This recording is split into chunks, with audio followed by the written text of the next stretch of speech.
Hello दोस्तों, स्वागत है आप सभी का हमारे YouTube चैनल में। आज का जो हमारा वीडियो है ये पंचायती राज के तीसरे पार्ट के ऊपर है, भाग 3 के ऊपर।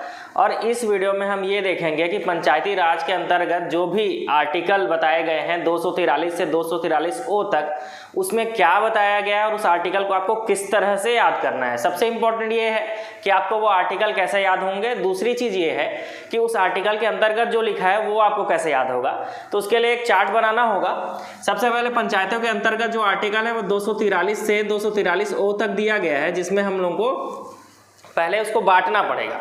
जैसे article number 243A, B, C और D।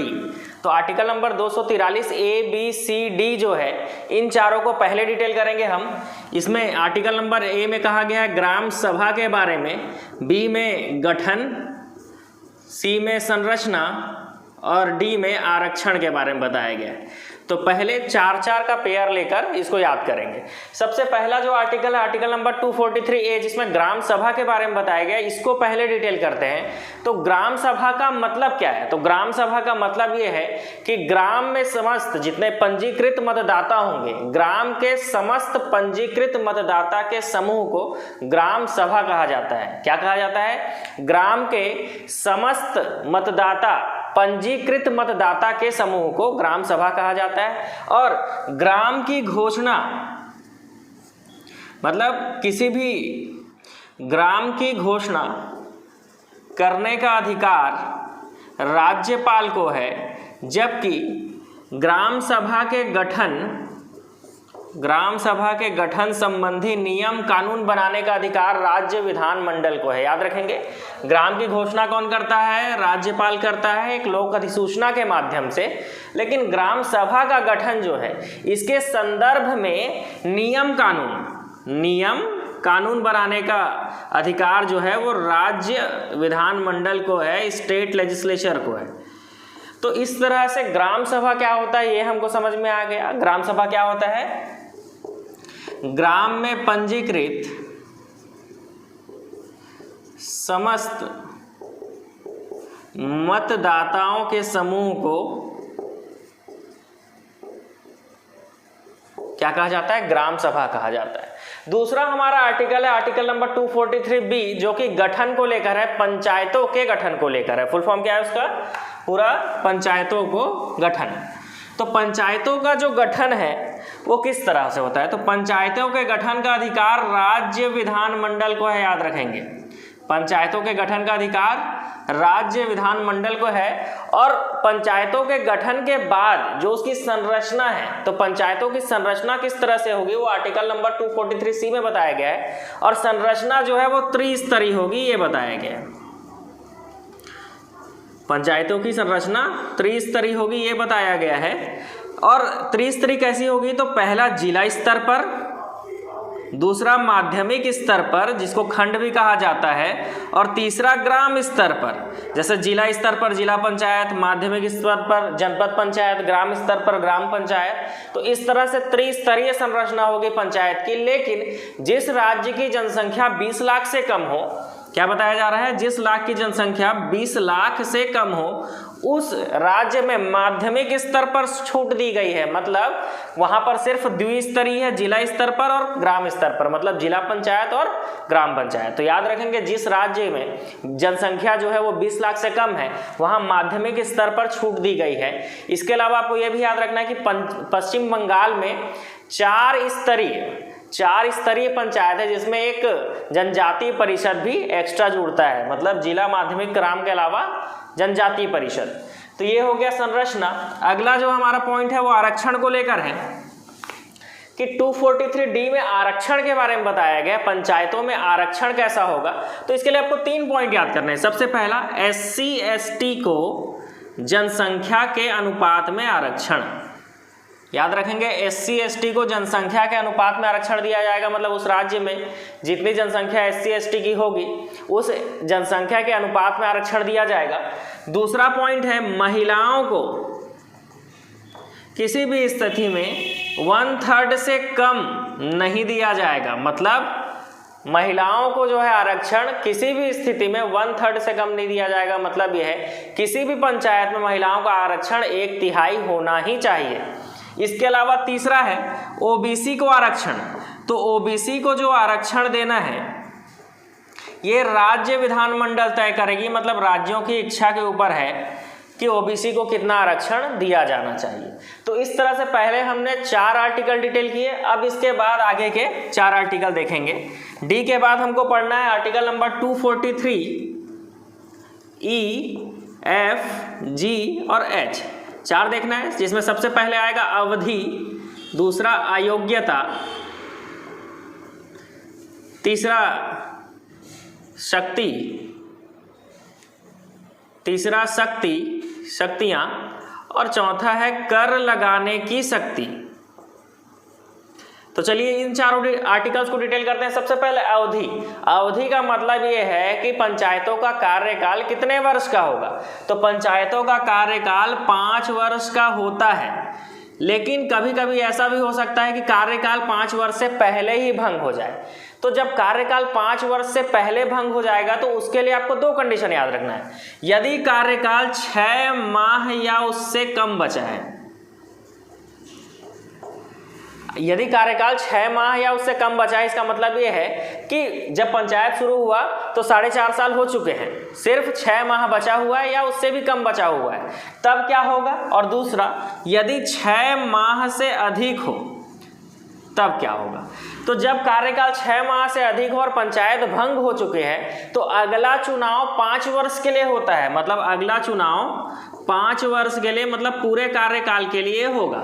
लेकिन अगर 6 माह से अधिक का कार्यकाल बचा है, मतलब कोई पंचायत 2 साल चली और 3 साल अभी बचा हुआ है, तो शेष अवधि के लिए होता है। याद रखेंगे, शेष जो 3 साल बच गया उस अवधि के लिए, वो 3 साल भी हो सकता है, लेकिन कितना भी हो सकता है, लेकिन 6 माह से अगर अधिक है, मतलब 1 साल है या 2 साल है या 3 साल है, 4 साल है, कितना भी है, अगर वो 6 माह से अधिक है तो जितना समय बचा रहेगा उतने के लिए ही चुनाव होगा। लेकिन अगर 6 माह से कम का समय बचा हुआ है तो अगले 5 वर्ष के लिए सीधा चुनाव होता है। तो ये अवधि को लेकर। अयोग्यता क्या है, आर्टिकल नंबर 243F में अयोग्यता के बारे में बताया गया है।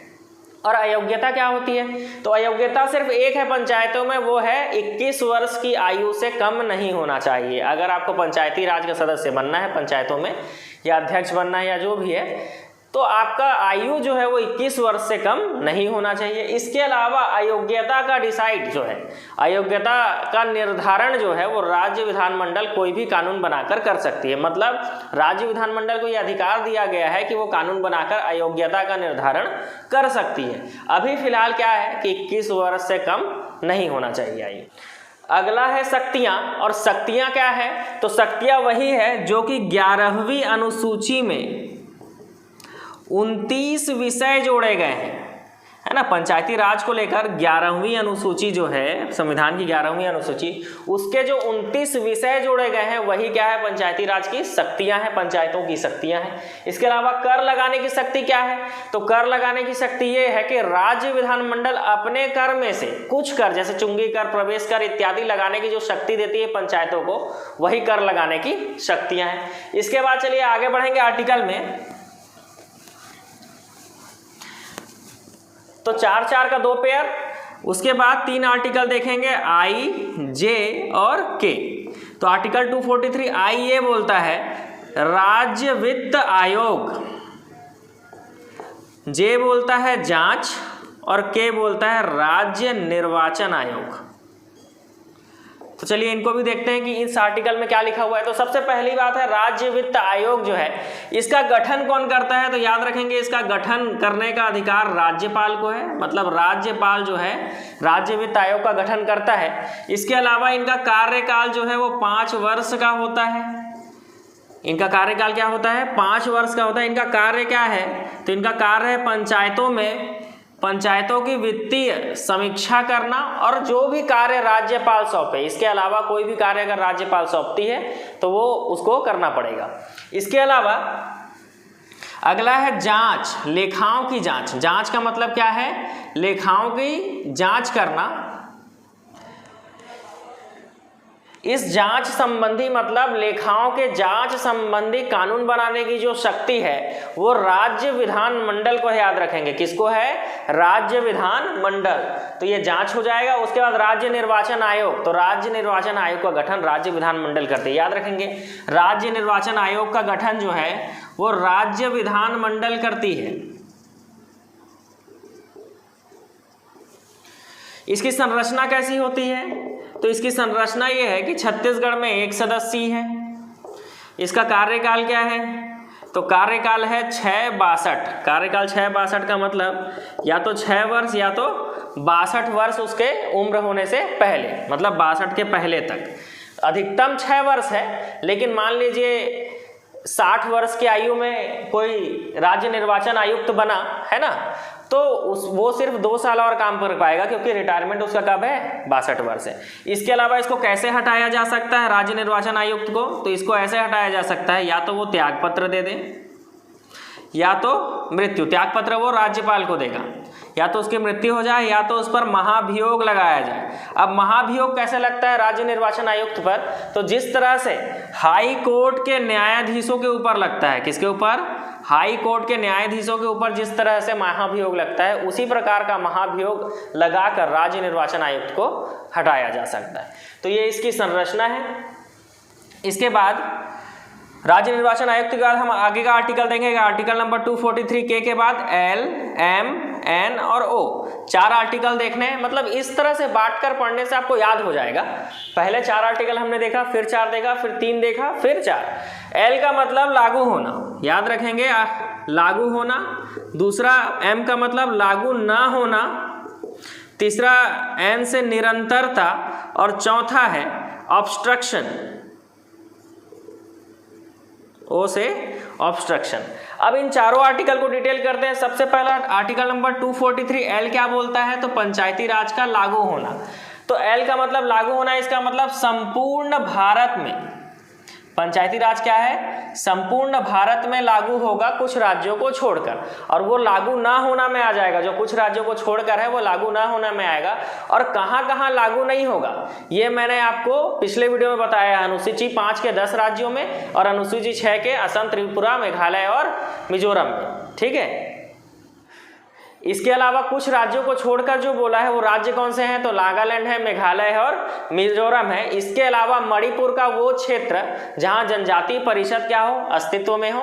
और दूसरा पश्चिम बंगाल का दार्जिलिंग जिले का वो क्षेत्र जहां दार्जिलिंग गोरखा परिषद अस्तित्व में हो। ये मैंने पिछले वीडियो में आपको बताया था, वहां पंचायती राज लागू नहीं है। इसके अलावा निरंतरता, पंचायती राज कंटिन्यू रहेगी, निरंतर रहेगी, इसमें बताया गया है एन में। और आर्टिकल नंबर 243 ओ में ऑब्स्ट्रक्शन बताया गया, मतलब न्यायालयीन हस्तक्षेप पर रोक बताया गया है।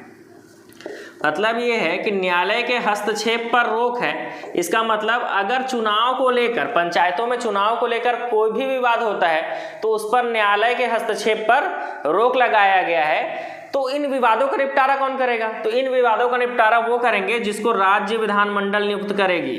तो राज्य विधानमंडल जिसको भी नियुक्त करेगी वो जो है इस चुनाव, पंचायत के चुनाव का विवाद का निपटारा करेगी। तो इस तरह से आज हमने इस वीडियो में ये देखा कि आर्टिकल नंबर 243 से 240 तक क्या बताया गया है और उसको किस तरह से याद करना है ना। आप शॉर्ट नोट्स इसके बना सकते हैं। आई होप आपको ये वीडियो पसंद आया होगा। वीडियो को लाइक जरूर करें। तब तक के लिए थैंक यू सो मच।